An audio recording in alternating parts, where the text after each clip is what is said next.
Bismillahirrahmanirrahim. Assalamualaikum warahmatullahi wabarakatuh. Alhamdulillahi rabbil alamin wal aqibatu lil muttaqin fala udwana illa 'alal zalimin. Asyhadu an la ilaha illallah wahdahu la syarika lah wa asyhadu anna Muhammadan 'abduhu wa rasuluhu la nabiyya ba'dah. Salawatullahi wa salamuhu alaihi wa ala alihi wa ashabihi wa man da'a bida'watihi wa sara ala nahjihi ila yaumiddin. Yaqulu Allah tabaraka wa ta'ala fi kitabihil karim, a'udzu billahi minasy syaithanir rajim. Bismillahirrahmanirrahim. Ya ayyuhalladzina amanu taqullaha wa qulu qawlan sadida يصلح لكم أعمالكم ويغفر لكم ذنوبكم ومن يطع الله ورسوله فقد فاز فوزا عظيما. سبحانك لا علم لنا إلا ما علمتنا إنك أنت العليم الحكيم.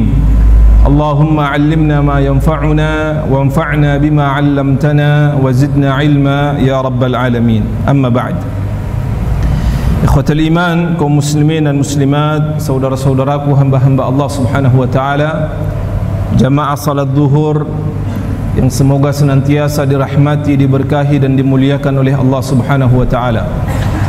Alhamdulillah, segala puji bagi Allah subhanahu wa ta'ala, Rabbul Izzati wal Jalal, yang atas limpahan nikmat, rahmat, karunia dan izinnya kembali kita bisa hadir di majlis yang mulia ini, fi baitin min buyutillah, dalam rangka menunaikan kewajiban kita kepada Allah subhanahu wa ta'ala, dan dilanjutkan insyaAllah dengan bertafaqquh fid din.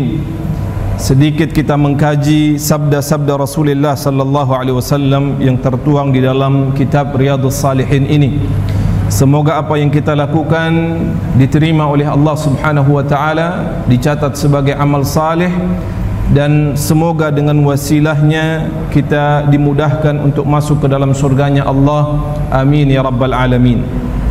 Salawat teriring salam semoga selalu tercurah limpahkan kepada manusia terbaik, qudwah hasanah kita, teladan sepanjang zaman, Nabi besar Muhammad sallallahu alaihi wa alihi wasallam, beserta para istri, keluarga, sahabat dan pengikutnya hingga akhir zaman insyaallah.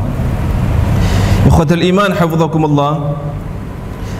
Kajian kita pada siang hari ini masih pada kitab Riyadhus Salihin, yaitu bab yang ketiga, bab yang menjelaskan tentang ahammiyatus sabr, arti penting dari kesabaran di dalam kehidupan ini yang akan membawa kemanfaatan baik secara individu, keluarga, masyarakat, kehidupan di dunia, maupun kemanfaatan yang akan didapatkan di akhirat Allah subhanahu jalla wa'ala. Kita sampai ikhwatul iman pada hadis yang ke-28. Saya bacakan hadisnya. Bismillahirrahmanirrahim. Qala al-muallifu rahimahullahu ta'ala wa nafa'ana Allahu bihi wa iyyakum bima fihi minal ayati wa dhikril hakim. Wa an Anas radhiyallahu anhu qala لما ثقل النبي صلى الله عليه وسلم جعل يتغشاه فقالت فاطمة رضي الله عنها وكرب أباه فقال ليس على أبيك كرب بعد اليوم فلما مات قالت يا أبتاه أجاب ربا دعاه يا أبتاه من جنة الفردوس مأواه يا أبتاه إلى جبريل ننعاه فلما دفن قالت فاطمة عليها السلام يا أنس أطابت أنفسكم أن تحثوا على رسول الله التراب رواه البخاري. Ikhwatul iman, hafizakumullah. Hadis ini adalah hadis yang didapati di dalam Sahih Al-Bukhari, dan tentu saja ketika dia termaktub dalam Sahih Al-Bukhari dilabeli oleh para ulama sebagai hadis yang sahih. Bisa kita dapati dalam Kitabul Maghazi dalam Sahih Al-Bukhari, bab yang menjelaskan tentang sakitnya Rasulullah sallallahu alaihi wasallam dan wafatnya beliau. Hadis ini ikhwatul iman diriwayatkan oleh seorang sahabiyun jalil yang bernama Anas bin Malik radhiyallahu anhu. Dan sudah pernah kita sampaikan biografi beliau secara singkat bahwa beliau adalah khadimu Rasulillah, pelayannya Rasulullah sallallahu alaihi wasallam, yang membuat beliau begitu dekat dengan Rasulullah sallallahu alaihi wasallam, sehingga banyak hadis-hadis yang berkenaan dengan pribadi Rasul sallallahu alaihi wasallam dan tidak banyak diketahui oleh sahabat yang lain, namun diriwayatkan oleh beliau Anas bin Malik karena status beliau sebagai pelayan di dalam rumahnya Rasulullah sallallahu alaihi wasallam. Kisah ini, kata Syekh Shalih Al-Utsaimin, adalah kisah yang menjelaskan tentang masa sakit sampai wafatnya Rasulullah sallallahu alaihi wasallam. Dan setiap kali berbicara tentang wafatnya Rasulullah, maka tentu dia menyisakan satu perasaan sedih, perasaan duka yang begitu mendalam, bukan saja bagi umatnya yang tidak pernah bertemu dengan beliau, tapi ini juga berbekas di hati-hati para sahabat ridwanullahi alaihim yang begitu mencintai beliau sallallahu alaihi wasallam. Betapa tidak ikhwatul iman, karena para sahabat mengetahui seperti yang diriwayatkan oleh Ibnu Abbas radhiyallahu anhuma bahwa keberadaan Rasul sallallahu alaihi wasallam di tengah-tengah umatnya di antaranya merupakan rahmat dari Allah, juga dia merupakan satu pengaman yang Allah Subhanahu wa taala berikan, pengaman dari datangnya azab yang kapan saja bisa diturunkan oleh Allah Subhanahu wa taala. Dalam surah Al-Anfal Allah Subhanahu wa taala menjelaskan, dan kemudian diriwayatkan tafsir ini oleh Ibnu Abbas radhiyallahu anhuma ketika Rasul sallallahu alaihi wasallam menjelaskan bahwa Allah Subhanahu wa taala memberikan untuk kalian, yakni umat Rasulullah, dua pengaman. Pengaman dari apa? Pengaman dari azab Allah Subhanahu jalla wa ala. Kemudian Rasul sallallahu alaihi wasallam mengutip ayat tersebut, "Wa ma kana Allahu liyu'adzibahum wa anta fihim wa ma kana Allahu mu'adzibahum wa hum yastaghfirun." Kata Rasul sallallahu alaihi wasallam, melalui ayat ini Allah menjelaskan tentang adanya pengaman untuk umat Rasulullah.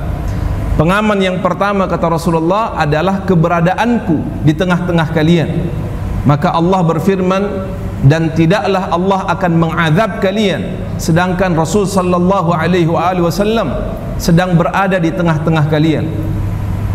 Lalu kata Rasulullah, ketika nanti aku wafat, maka akan tersisa satu pengaman lagi yang akan menyelamatkan kalian dari azab Allah Subhanahu wa taala, yaitu apa? Wa ma kana Allahu mu'adzibahum wa hum yastaghfirun, yaitu ketika hamba-hamba Allah Subhanahu wa taala senantiasa beristighfar kepada Allah Subhanahu jalla wa ala.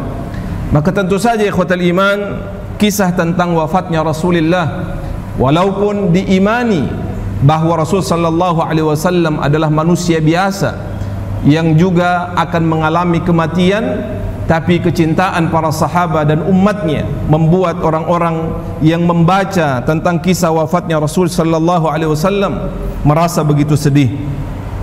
Ikhwatul iman hafizakumullah, disepakati oleh para ulama bahwa Rasul sallallahu alaihi wasallam diwafatkan oleh Allah Subhanahu wa taala pada sabihata yaumal itsnain, di pagi hari di waktu duha pada hari Senin tanggal 12 Rabiul Awal tahun ke-11 Hijriah. Dan kita mengenal pribadi serta sejarah Rasul sallallahu alaihi wasallam begitu detail, bahkan lebih detail dari mengetahui mungkin kisah hidup kita sendiri atau kisah hidup dari orang tua kita atau kakek kita. Karena dari seluruh apa yang Allah Subhanahu wa taala perintahkan, kita diperintahkan untuk kemudian meneladani Rasul sallallahu alaihi wasallam dari seluruh aspek kehidupan beliau. Beliau dilahirkan ikhwatul iman di kota Makkah bertepatan dengan tahun gajah, tahun di mana Abraha kemudian menyerang Makkah untuk menghancurkan Ka'bah, atau pada tahun Masehi disebutkan kurang lebih di tahun 571 Masehi. Beliau tumbuh berkembang, dikenal menjadi seorang manusia yang baik akhlaknya dan dikenal dengan sifat-sifat yang terpuji jauh sebelum beliau diangkat menjadi nabi dan rasul.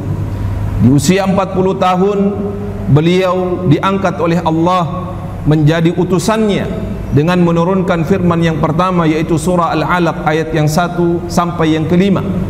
Kemudian beliau berdakwah di Makkah kurang lebih sekitar 13 tahun sampai akhirnya diperintahkan oleh Allah Subhanahu wa taala untuk berhijrah dan hidup kurang lebih di Madinah 10 tahun atau 10 tahun lebih, karena wafatnya pada tahun ke-11 Hijriah pada tanggal 12 Rabiul Awal. Ikhwatul iman hafizakumullah, Syekh Shalih Al-Utsaimin menjelaskan bahwa Rasul sallallahu alaihi wasallam adalah pribadi yang bugar, pribadi yang sehat. Hampir-hampir tidak pernah kita dapati dalam sirah beliau jatuh sakit, kecuali sakitnya itu menjelang wafatnya beliau sallallahu alaihi wasallam. Dan itu salah satunya disebutkan dalam riwayat Ummul Mukminin Aisyah radhiyallahu anha, disebabkan karena pengaruh racun yang diberikan oleh seorang wanita Yahudiyah. Ikhwatul iman hafizakumullah, pada tahun ke-7 Hijriah atau di awal tahun ke-7 Hijriah, Rasul sallallahu alaihi wasallam berangkat dengan para sahabatnya untuk mengepung satu benteng yang ada di sekitar Yathrib pada saat itu. Benteng tersebut dikenal sebagai tembok pertahanan orang-orang Yahudi, benteng yang dikenal dengan benteng Khaybar. Rasul sallallahu alaihi wasallam mengepungnya bukan karena kebenciannya kepada orang-orang Yahudi, tapi karena bentuk pengkhianatan yang dilakukan oleh orang-orang Yahudi setelah mereka berkhianat dan justru melakukan koalisi begitu dengan orang-orang Quraisy, orang-orang Yahudi yang ada di sekitar Madinah untuk menghancurkan al-Islam. Dan itu terjadi pada perang Al-Ahzab atau perang Khandaq.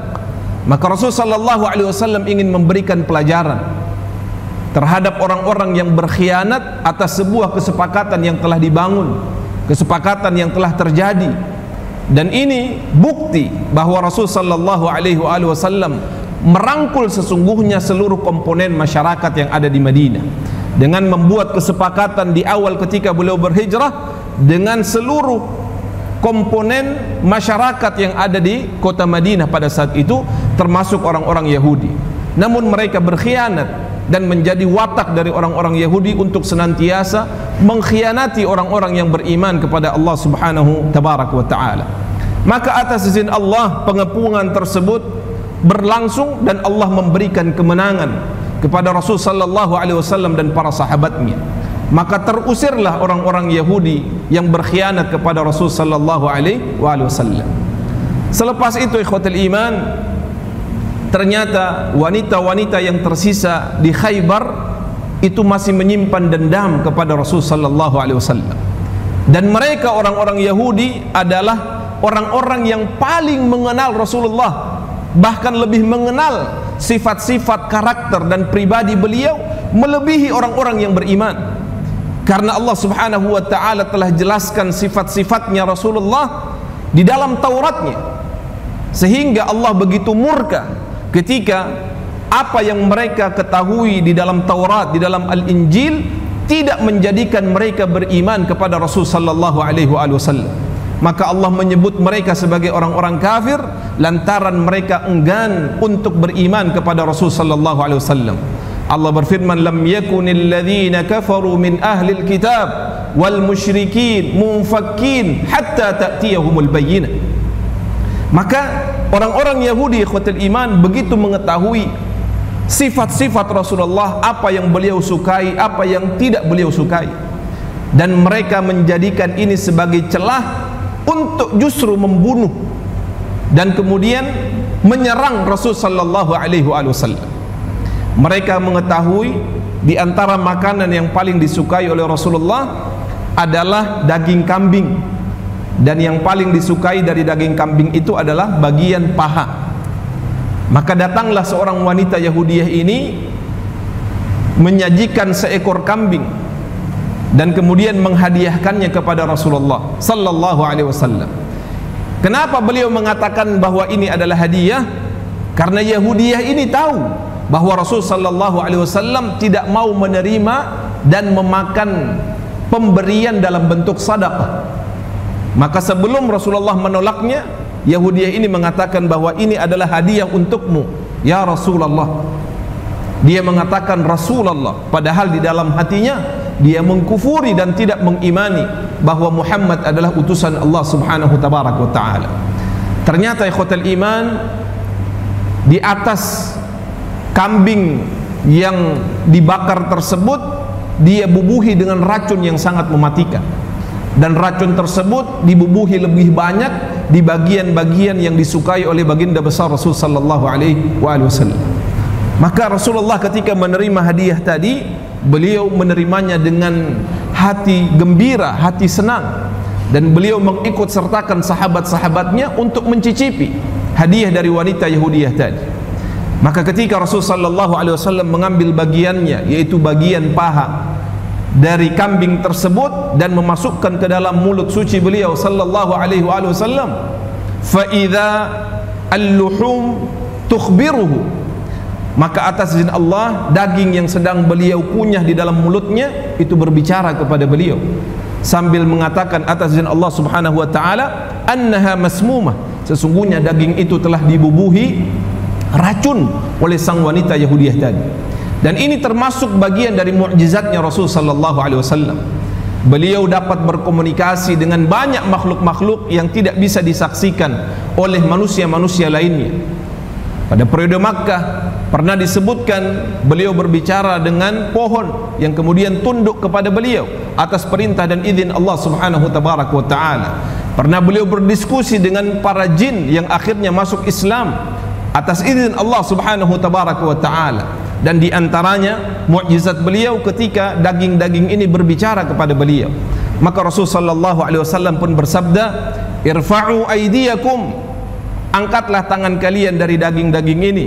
Fa innaha akhbaratni annaha masmumah, karena sesungguhnya daging-daging itu mengabarkan kepadaku bahwasanya dia telah dibubuhi racun oleh wanita Yahudiyah tadi. Maka Rasulullah pun memuntahkannya. Namun karena begitu beratnya, ya, begitu dahsyatnya efek dari racun, maka apa yang sudah tercampur dengan liur beliau itu masuk ke dalam tubuh beliau sallallahu alaihi wasallam. Makanya ada beberapa jenis racun yang sangat mematikan, yang kemudian walaupun dicicipi sedikit saja itu bisa menghilangkan nyawa seseorang. Kita lihat beberapa tahun yang lalu kita disajikan satu siaran live begitu ya, ada orang yang mati karena minum kopi apa itu Pak? Ya, racun sianida. Apakah dulu Yahudiyah ini kasih sianida?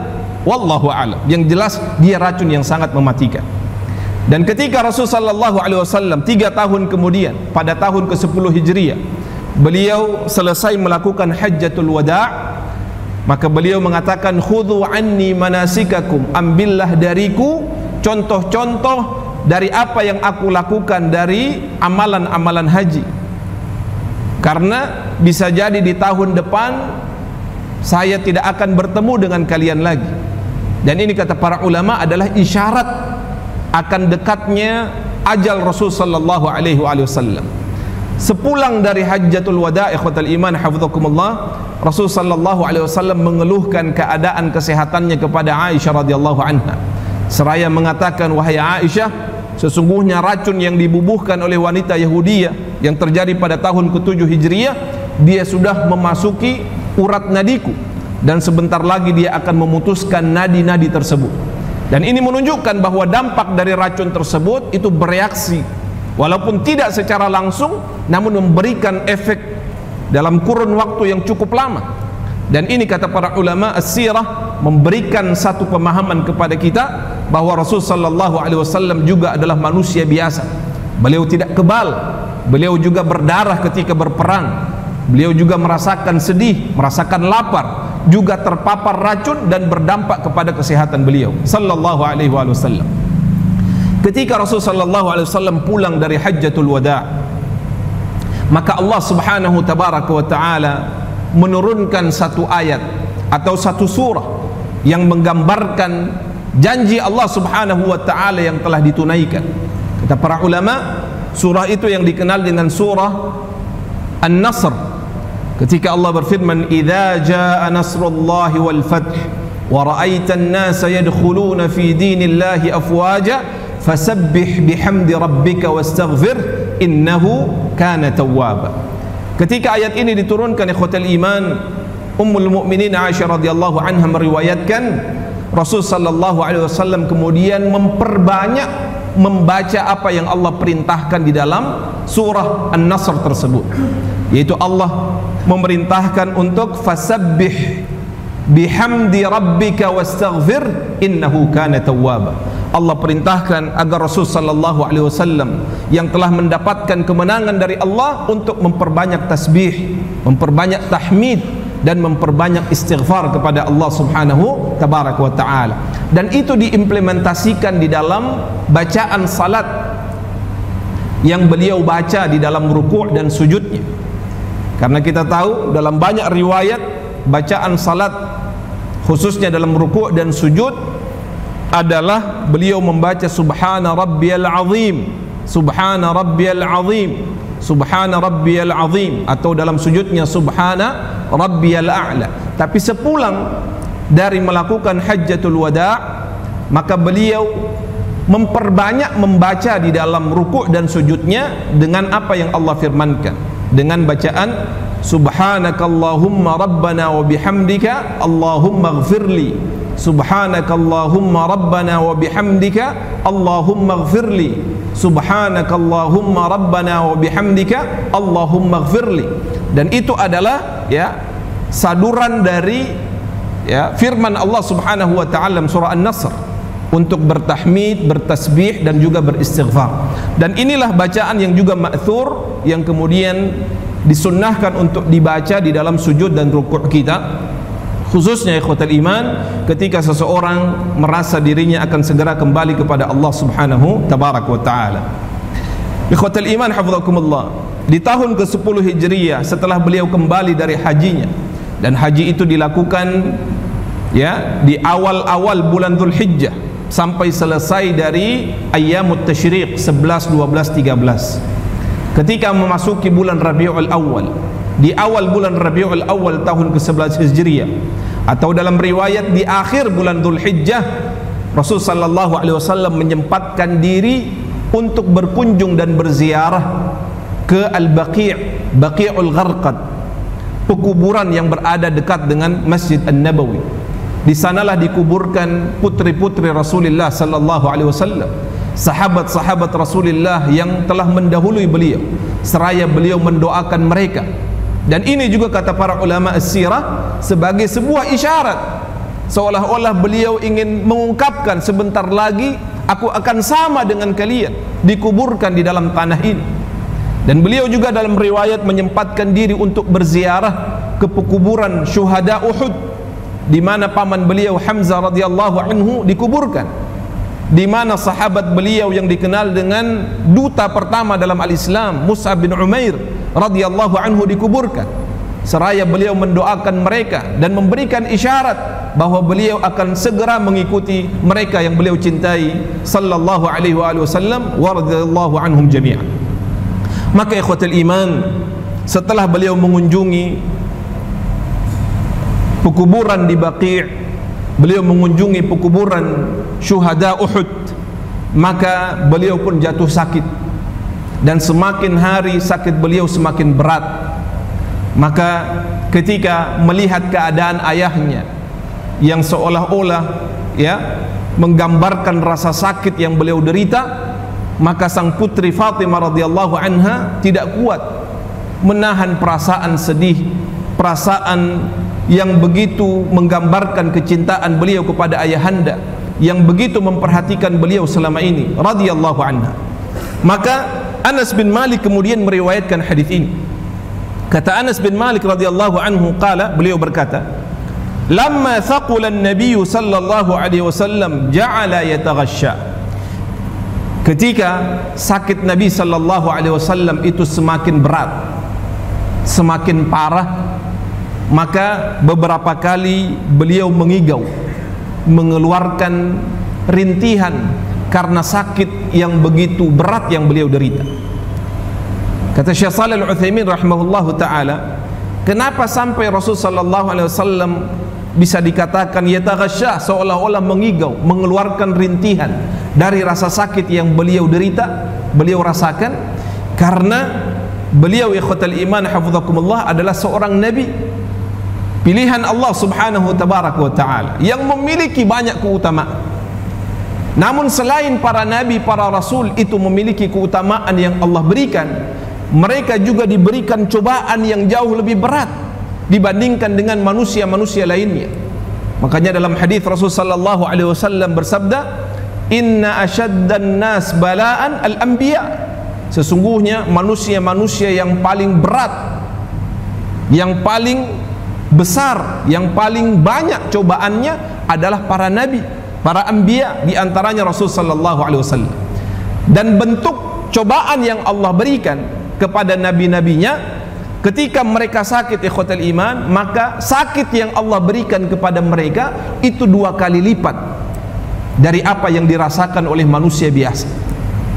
Sehingga kalau rata-rata seorang manusia itu sakit, tubuhnya menggigil, panasnya meninggi, maksimal berapa derajat Pak biasanya manusia itu?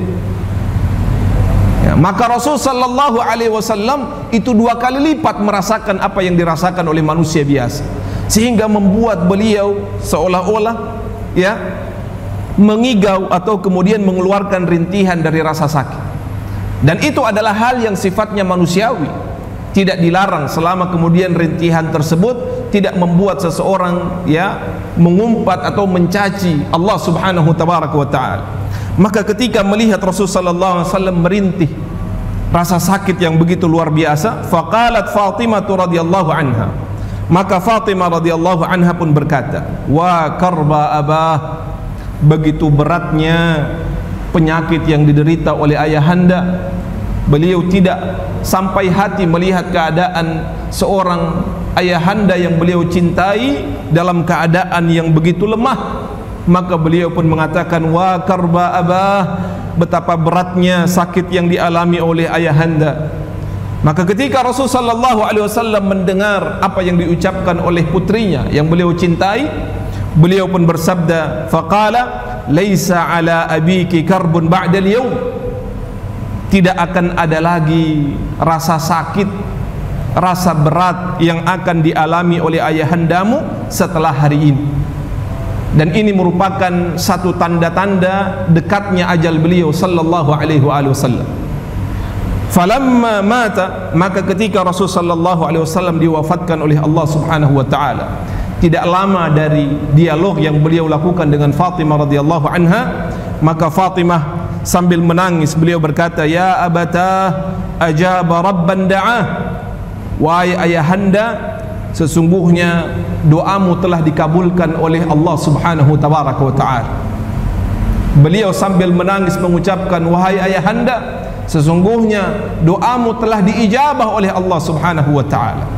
Syekh Shalih Al-Utsaimin rahimahullahu taala menjelaskan apa maksudnya doa Rasul sallallahu alaihi wasallam dikabulkan. Ternyata dalam riwayat yang lain disebutkan, sebelum Allah Subhanahu wa taala mewafatkan Rasul sallallahu alaihi wasallam, Allah mengirimkan malakul maut dalam bentuk manusia untuk bertemu dengan Rasul sallallahu alaihi wasallam, seraya menyampaikan salam dari Allah Subhanahu wa taala dan mengatakan, "Wahai Rasulullah, sesungguhnya Allah Subhanahu wa taala telah mengutusku untuk mencabut nyawamu." Dia meminta izin kepada Rasul sallallahu alaihi wasallam untuk mencabut nyawanya. Namun Allah Subhanahu wa taala memberikan pilihan kepada Rasulullah. Allah Subhanahu wa taala mengirimkanku kepadamu, namun juga memberikan pilihan kepadamu ya Rasulullah. Pilihan yang pertama adalah engkau akan dipanjangkan umurnya oleh Allah Subhanahu wa taala, sehingga engkau bisa lebih lama membersamai keluargamu, membersamai umatmu. Dan yang kedua, engkau bisa memilih untuk disegerakan bertemu dengan Rabbmu Allah Subhanahu wa taala. Maka Rasul sallallahu alaihi wasallam lebih memilih untuk segera menemui Rabb yang begitu dicintainya, Allah Subhanahu wa taala. maka pilihan Rasulullah, harapan Rasulullah, doa Rasul sallallahu alaihi wasallam dikabulkan oleh Allah dengan segera mewafatkan beliau sallallahu alaihi wasallam. Maka Fatimah radhiyallahu anha yang mengetahui hal tersebut pun berucap, ya abatah ajaba rabban da'ah, wahai ayahandaku, sesungguhnya Rabbmu Allah subhanahu wa ta'ala telah menjawab apa yang engkau doakan. Kemudian beliau melanjutkan, ikhwatal iman, ya abatah man jannatul firdausi ma'wah, wahai ayahanda, tempatmu adalah di jannatul firdaus, tempat yang tertinggi di surganya Allah subhanahu tabaraka wa ta'ala.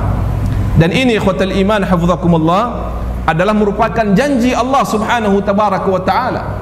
Allah subhanahu wa ta'ala akan menempatkan hamba-hamba pilihannya di tempat yang tertinggi, karena seperti yang kita ketahui bahwa surganya Allah subhanahu wa ta'ala itu darajat, memiliki tingkatan-tingkatan, dan tingkatan tersebut sangat berkaitan dengan amal saleh yang dilakukan oleh seseorang, keridhaan Allah subhanahu wa ta'ala kepada dirinya, kecintaan Allah subhanahu wa ta'ala kepada diri hamba-hamba tersebut.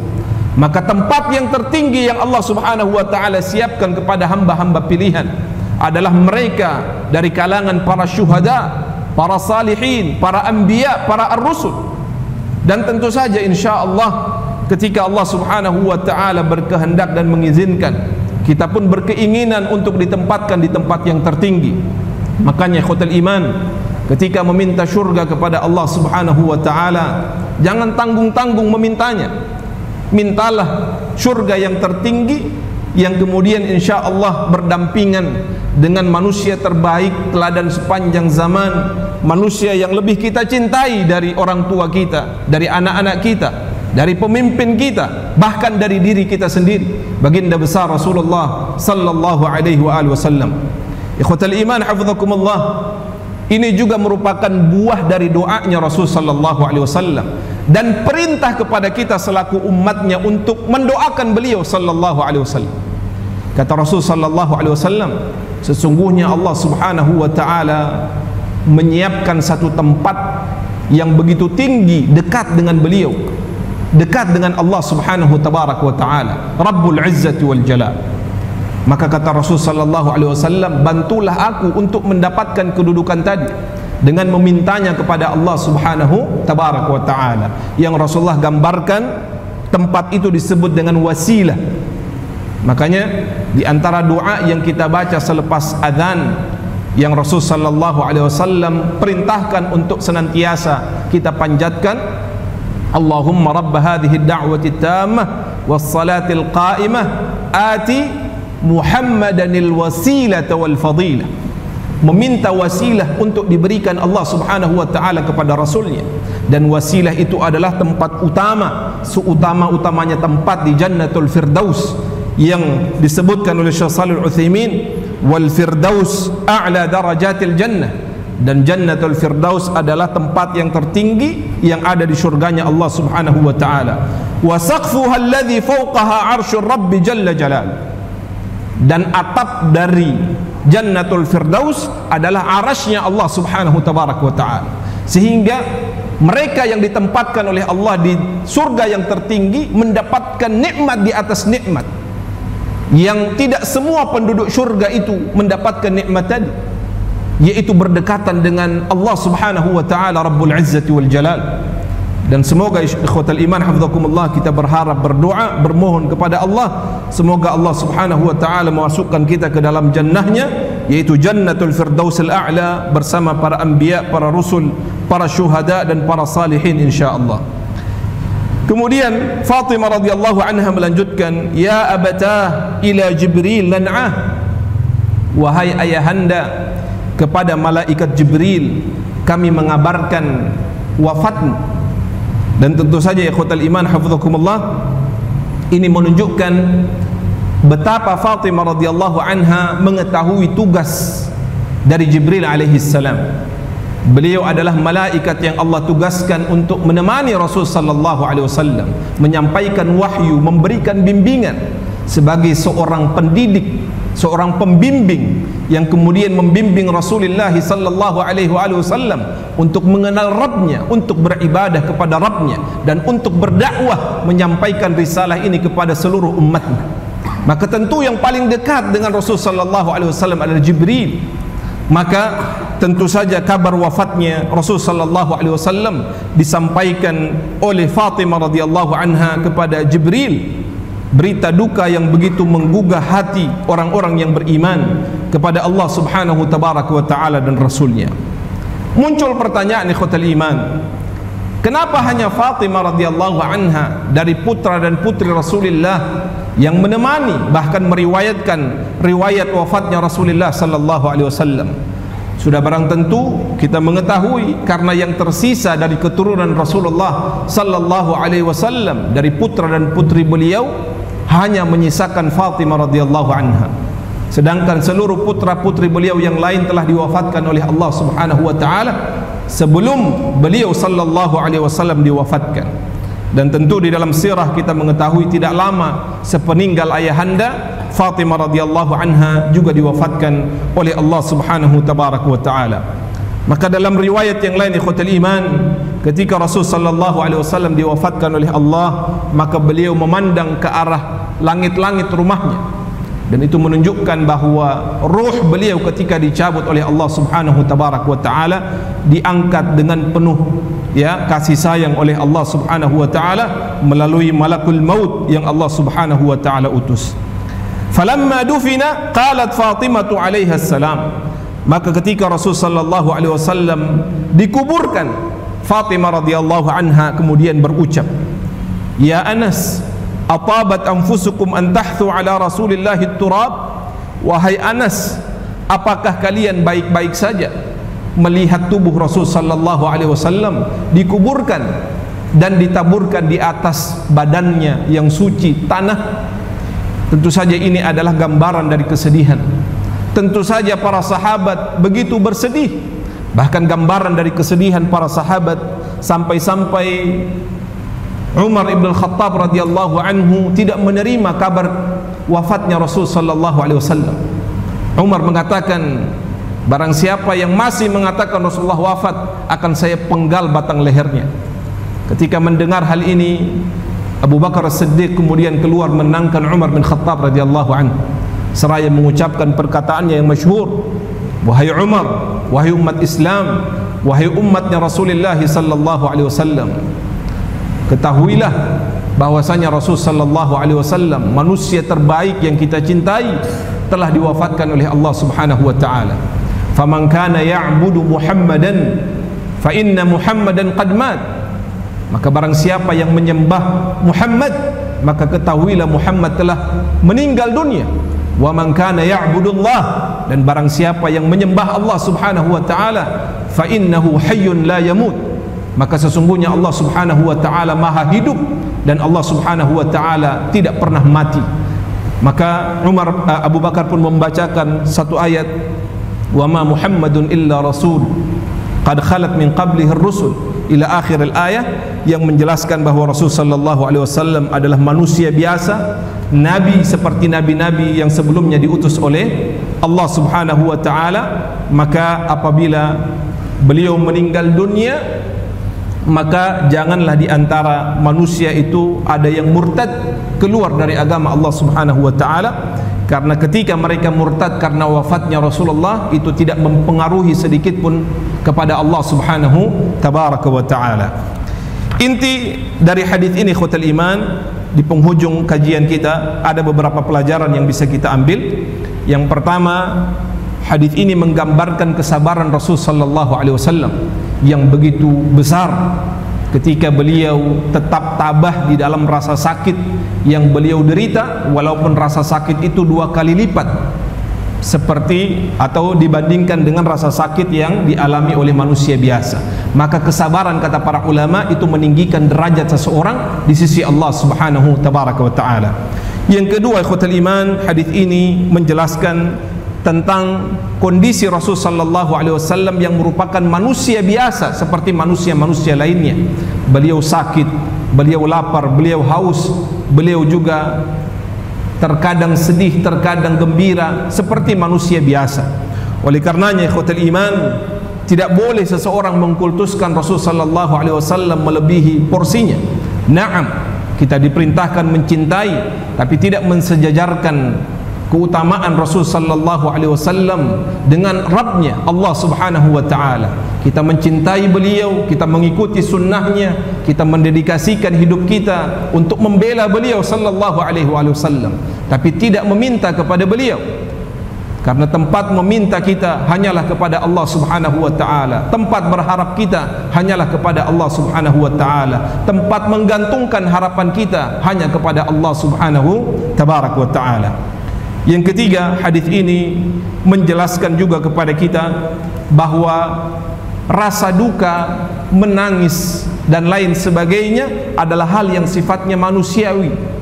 Ketika seseorang ditinggal oleh manusia yang dicintai olehnya, maka tidak mengapa dia bersedih.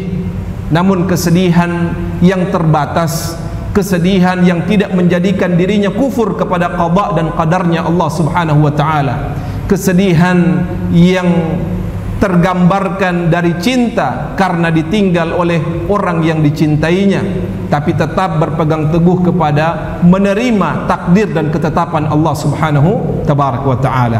Mudah-mudahan ikhwatul iman, kisah dari hadis yang cukup pendek ini semakin membuat kita kagum dan akhirnya menjadikan kita termotivasi mengikuti pribadi Rasulullah sallallahu alaihi wasallam, dan dengannya semoga Allah Subhanahu wa taala mempertemukan kita dengannya di syurganya Allah Subhanahu wa taala nanti. Amin ya rabbal alamin. Wallahu alam bissawab. Kita tutup dengan doa majlis. Subhanakallahumma wa bihamdik, asyhadu an la ilaha illa anta, astaghfiruka wa atubu ilaik. Aqulu qawli hadha wa astaghfirullah li wa lakum wa fawqa kulli dhi ilmin alim. Wa sallallahu ala nabiyyina Muhammadin wa ala alihi wa sahbihi wasallam. Wa akhir da'wana alhamdulillahi rabbil alamin. Assalamu alaikum warahmatullahi wabarakatuh.